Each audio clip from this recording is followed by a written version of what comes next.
It's been a couple of days since the new teaser for Breath of the Wild 2 dropped, and in that time, the Zelda community has done what it does best and overanalyzed every single frame of this trailer. While tons of interesting theories have came out, one that has gained a lot of traction and a conclusion that I came to as well is that this trailer could heavily hint at time travel, or at least something to do with the past. So today we go over 10 things that could point to time travel being involved in the sequel to Breath of the Wild. But before we get started, make sure that you're subscribed to the channel as we approach 2,000 subs and like the video for that good old YouTube algorithm. After we see Zelda fall into the depths underneath Hyrule Castle, the trailer opens up to this beautiful shot of who we presume is Link free-falling. This hero in the sky is our first clue.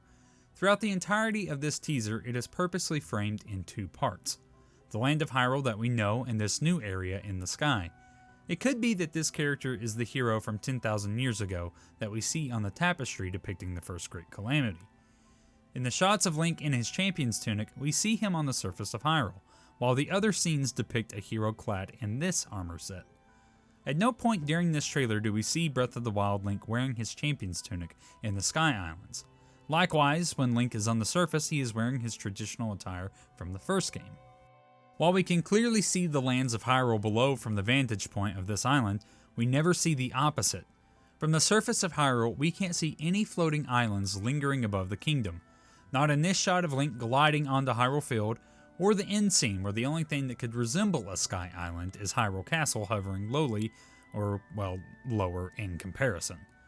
The skies are void of any structures, and we don't even see the fluffy clouds that blanket the sky islands. The armor of our Sky Hero is very unique, and there's only two other sets that come close to resembling it: the Desert Voe armor set and the Barbarian set. This new armor consists of laced sandals and a brown and green tunic that heavily resembles a Greek chiton or toga. This feels deliberate, as if to make you think that this armor is ancient and not from the current time period. You could also look at the color as an indicator as well. Green is the primary color for Link's tunic and is often associated with heroes of past. A good example of this is the Hero of the Wild set that was the reward set aside by the ancient monks for the chosen hero once he proved himself worthy. This shift to a more established color in Zelda lore is a big contrast from the decision made in Breath of the Wild where Link was clothed in blue. Additionally, this armor looks very similar to the worn cloth draping over Ganondorf's body. This could hint that they are from the same time period.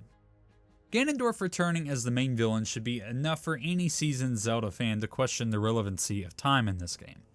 The return of the Gerudo King means that in some capacity, we are going to learn of how he was contained and how long he's been imprisoned there. Be it through flashbacks or through physical time travel, his story is one of the biggest mysteries surrounding the sequel. Another clue pointing to the skies being in the past is the unique architecture on these islands. These structures are unlike anything that we've seen on the surface of Hyrule and have an ancient appearance to them. These structures are heavily inspired by Eastern design, and we even see what resembles Japanese torii gates littered across the islands.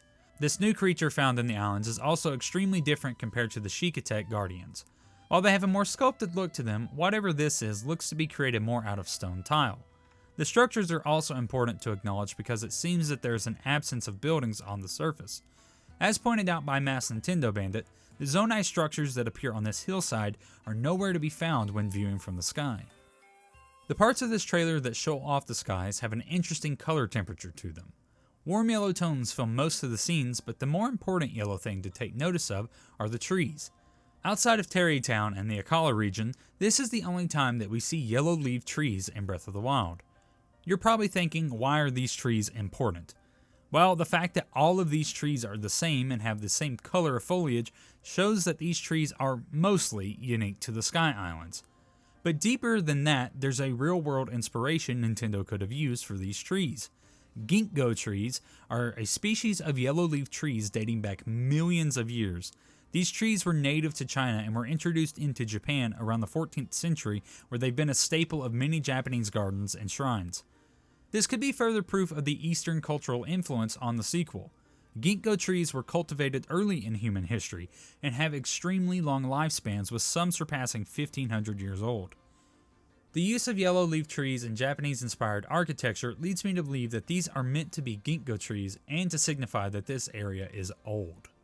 The green hand attaches itself to the arm of Link, but in this scene, Link is naked?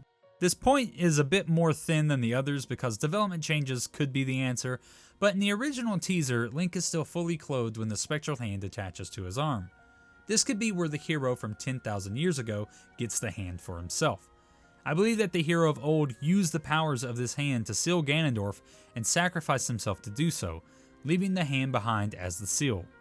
When Link and Zelda arrive in Ganondorf's chamber, the arm of the hero then attaches to Link. Think of the arm as the companion of this game. Back to the semi-nude hero getting the arm, we see him resting on a stone slab with what loosely appears to be Gerudo insignia. Most of the lettering here is unknown and could be an example of ancient alphabets used by Zonai or Old Hylians. With no Sheikah Slate to aid Link, his new abilities have been bestowed upon him by the Spectral Green Arm. One of these new abilities looks to be an improved stasis. While stasis originally froze things in time, this new ability appears to reverse them completely.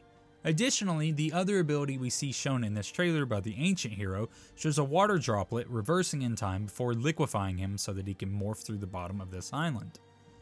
The abilities of this arm that we've seen so far are both tied to time reversal. This is a strong hint that playing with time is going to be a big factor for Breath of the Wild 2. The Zelda community racked its collective brains to pinpoint what theme the reverse chanting was in the first trailer. While the best answer that seemed to come out at the time was the original Zelda game's Game Over theme, I think what this was really telling us was staring us in the face the entire time. The reverse chant was showing us that things were going to be rewound, that things were going back in time. This reverse chant showed back up in the music of the new trailer, and in this video from Taco, he found a theme that matched the reverse music. The theme that plays during the cutscene depicting what happened 10,000 years ago.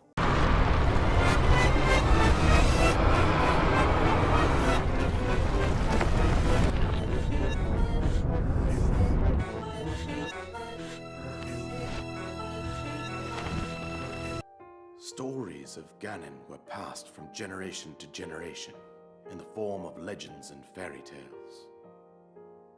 But there was also a prophecy. Lastly, I want you to take note of what Nintendo didn't show you. What they don't show you is just as important as what they do. Throughout this whole trailer, we never see the face of the hero in the sky. He is purposely hidden, only showing his backside. If it isn't deeper, then why would they hide away a character that we are extremely familiar with and one whose face we saw at the beginning of this trailer? There is something more to this land in the sky and the man flying around up there. It very well could be that this is just Link and a new armor set, and the Sky Islands show up way later after Hyrule Castle has risen from the ground. One thing is certain though, regardless of whether or not this is the hero from 10,000 years ago, and we travel back in time to when the sky was filled with an archipelago, we will learn more about the events of the past. Ganondorf is proof enough of that. The extent of what we know about this game is very limited, and a lot is still left up to speculation. Once more info is released, we'll of course have a better understanding of the direction.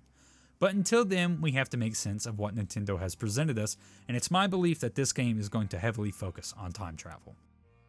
But let me know what you guys think. Is there anything you saw in this trailer hinting towards time travel that I didn't cover here? Make sure to let me know in the comments section down below. With that said, that's going to do it for this video. Make sure that you're subscribed if you aren't already.